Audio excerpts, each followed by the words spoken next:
Gini ya, ini mungkin contoh soalnya nanti yang bisa keluar tuh yang question nomor 2 ini tentang supply sama demand. Jadi biasanya soalnya seingatku ya, soalnya udah lama banget juga aku kalau soal supply sama demand itu biasanya kayak gini modelnya, kayak yang nomor 2 ini. Jadi biasanya soalnya bentuknya kayak gini, misalnya suppose that the market demand for potatoes, jadi kita dikasih persamaan kalau demandnya untuk potatoes itu kuantitinya adalah 1000 dikurangi 250p, dan juga market supply-nya untuk potatoes itu adalah 150p, where the P is the price per bag of the potato. P itu pasti price, dan Q is the quantity of number of bags per month. What are the equilibrium? Nah itu seringkali pertanyaannya adalah equilibrium price-nya berapa, dan juga quantity for potatoes-nya itu berapa. Terus biasanya emang suruh gambar, illustrate your answer graphically gitu. Nah, yang pertama harus dilakuin adalah persamaannya. Kita kan tahu dasarnya kalau di equilibrium itu quantity demand itu sama dengan quantity yang disupply. Maka yang pertama kali ditulis adalah quantity demand sama dengan, saya tak ganti warna dulu. Quantity demand-nya sama dengan quantity supply-nya. Nah, kita kan tahu quantity demand ini kan demand, ini berarti dimasukin.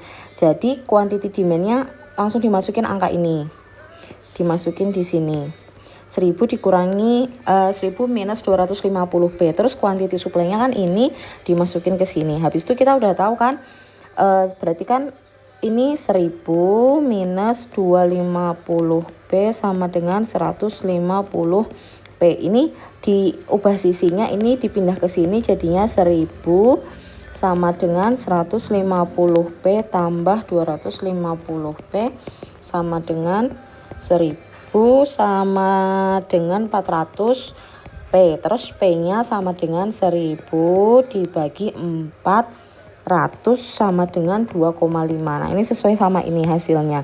Nah ini kan kita baru nemuin P-nya doang, jadi udah ketemu equilibrium price-nya itu 2,5, artinya harga yang supply sama demand-nya seimbang itu nanti adalah $2,5 kayak gitu. Nah, kita kan udah ketemu tuh price-nya 2,5. Selanjutnya biasanya soalnya itu adalah equilibrium quantity-nya berapa. Kita akan masukin angka yang udah kita temuin di sini ke equilibrium price-nya. Nah, jadi to either the demand or the supply. Terus kita ambil salah satu. Kamu mau pakai yang mana, yang Q 1000 kurangi 250p atau yang Q 150p? Misalnya kan yang gampang ini kan pertanyaannya quantity either the demand or the supply, jadi bebas sebenarnya.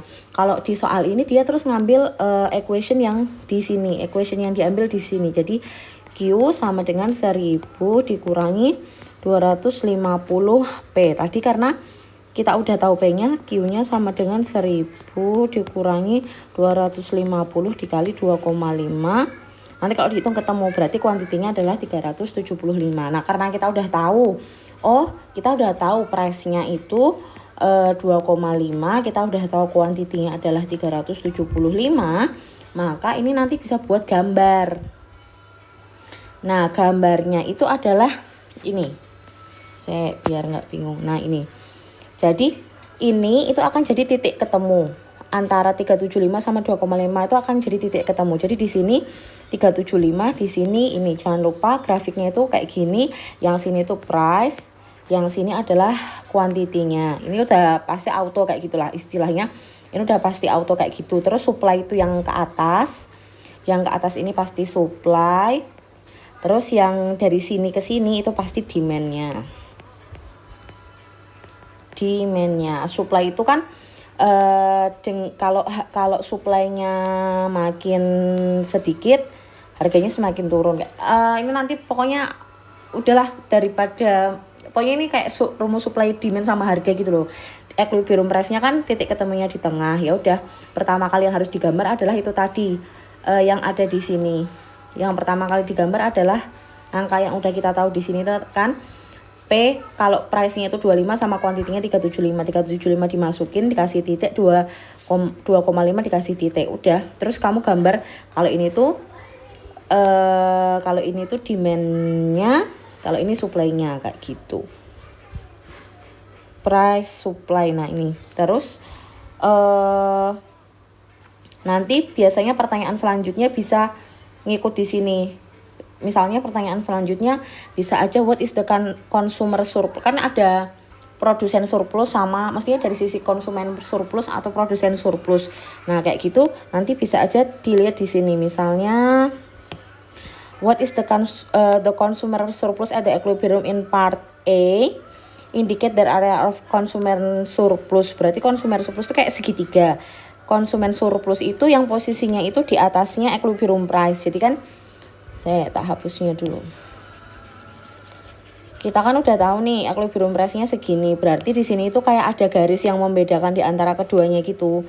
Kan equilibrium itu artinya keseimbangan bagi penjual dan juga keseimbangan buat pembeli. Ketika kita ngomongin keseimbangan untuk si surplusnya si konsumen, berarti yang bagian atas ini, maka diindikat dengan konsumen surplus. Berarti rumusnya kan kayak segitiga, setengah kali akar kali tinggi, berarti setengah kali alas kali tinggi. Alasnya berapa? Alasnya kan kita tahu kalau alasnya itu 375 kali tingginya berapa? 4 dikurangi 2,5. Jadi 4 dikurangi 2,5 sama dengan berapa dolar? Ini jawabannya di sini.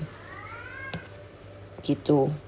Kayak gitu. Selanjutnya what is the production surplus at the equilibrium in part A? Nah, udah production surplus itu berarti yang warnanya biru ini. Produsen surplus yang warnanya biru ini berarti sama kan rumusnya kayak segitiga juga. Alas dikali tinggi bagi 2 berarti setengah dikali 2,5 kali 0 karena ini nunjukin tingginya, dikurangi 375 juga terus ketemu gitu. Biasanya sih seingatku soalnya yang akan keluar yang modelnya kayak gini aja. Mungkin semoga papernya bisa bantu kamu ya. Thank you.